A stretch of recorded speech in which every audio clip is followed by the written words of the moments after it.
Hello my friends, welcome back.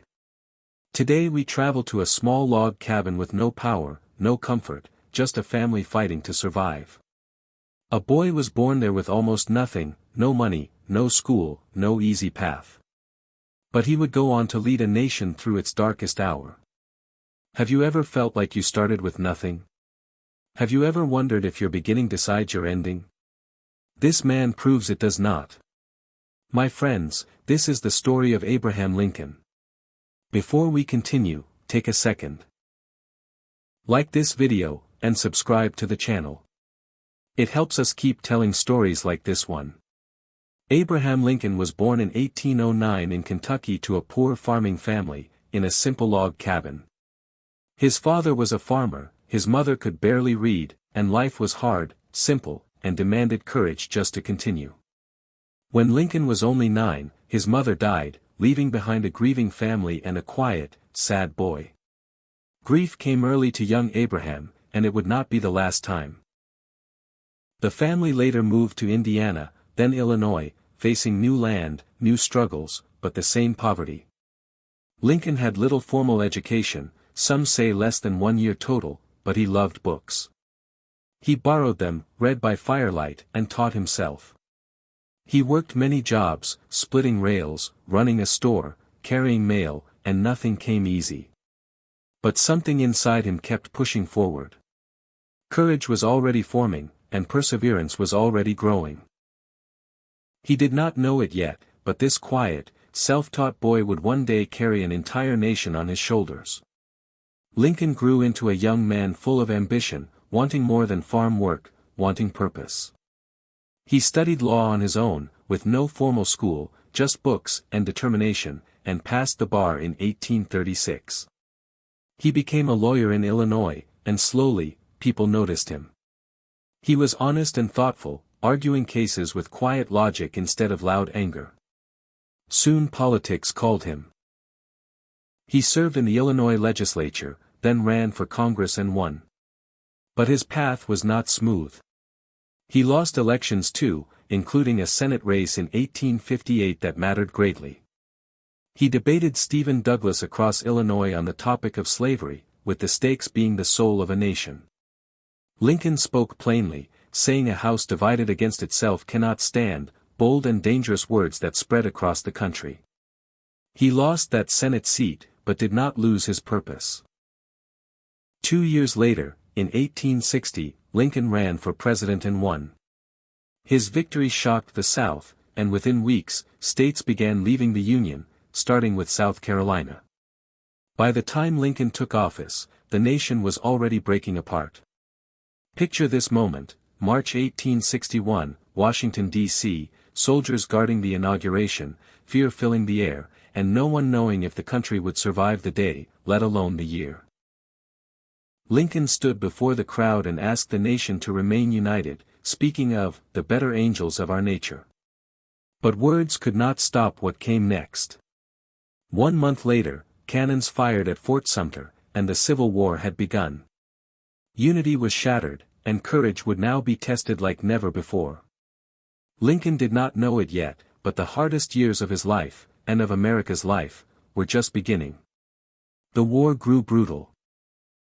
Battles multiplied, death tolls rose, families split apart, and brother fought brother. Lincoln carried this weight daily, reading casualty reports and mourning every name. He faced criticism from all sides, some calling him too weak, others calling him a tyrant, with few understanding the pressure he carried. In 1862, he made a bold decision and drafted the Emancipation Proclamation. It declared enslaved people in Confederate states free, not all enslaved people, not everywhere, but it changed the war's meaning forever. Now the war was not just about union, it was about freedom. This decision divided the nation further, angering enemies and inspiring others, yet Lincoln pressed forward anyway. In 1863, the war reached its bloodiest peak. Gettysburg became a graveyard, with 50,000 men falling in 3 days. Lincoln later stood on that same battlefield and gave a short speech, barely 2 minutes long. He spoke of a new birth of freedom, honored the dead, and asked the living to finish their work. Few in the crowd realized it then, but that short speech would echo for generations. The war dragged on, losses mounted, and doubt crept into many hearts, even Lincoln's own. Could the Union survive? Could freedom truly win? Then, in April 1865, victory came. The Confederacy surrendered, and the war was over. Relief spread across the North, though grief still lingered everywhere. Lincoln had guided the nation through its darkest storm. But peace was fragile, and danger still lurked in the shadows. Just 5 days after the surrender, Lincoln went to a theater in Washington, wanting a quiet evening, one he truly deserved. He did not know it yet, but his story was about to end in tragedy. That night, on April 14, 1865, tragedy struck. John Wilkes Booth entered the theater box and shot President Lincoln.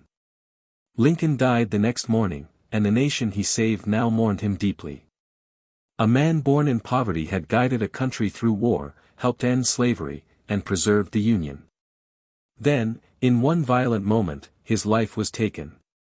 But his impact did not end there. Lincoln's legacy lives on. He is remembered as a symbol of quiet strength, remembered for courage under pressure, remembered for holding a broken nation together. He had no wealth, no privilege, only persistence, honesty, and vision. He read by candlelight, and became one of history's greatest leaders. He faced constant doubt, and still moved forward. He carried grief, and still led with compassion. My friends, think about your own life for a moment. Maybe you feel like you started with nothing, just like Lincoln did. Maybe you feel doubted, unsure, or overwhelmed. Lincoln's story reminds us of something powerful. Your beginning does not define your ending. Courage can be built slowly, day by day. Knowledge can be gained one book at a time. Perseverance can carry you further than talent ever could. If a poor boy from a log cabin can change the course of history, imagine what you can build with your own effort. Start where you are. Learn what you can. Keep moving forward, even when it's hard. If this story moved you, give it a like, it truly helps this channel grow. Subscribe if you want more stories like this one. And leave a comment below telling us which historical figure we should cover next. Until next time, my friends. Stay curious. Stay strong.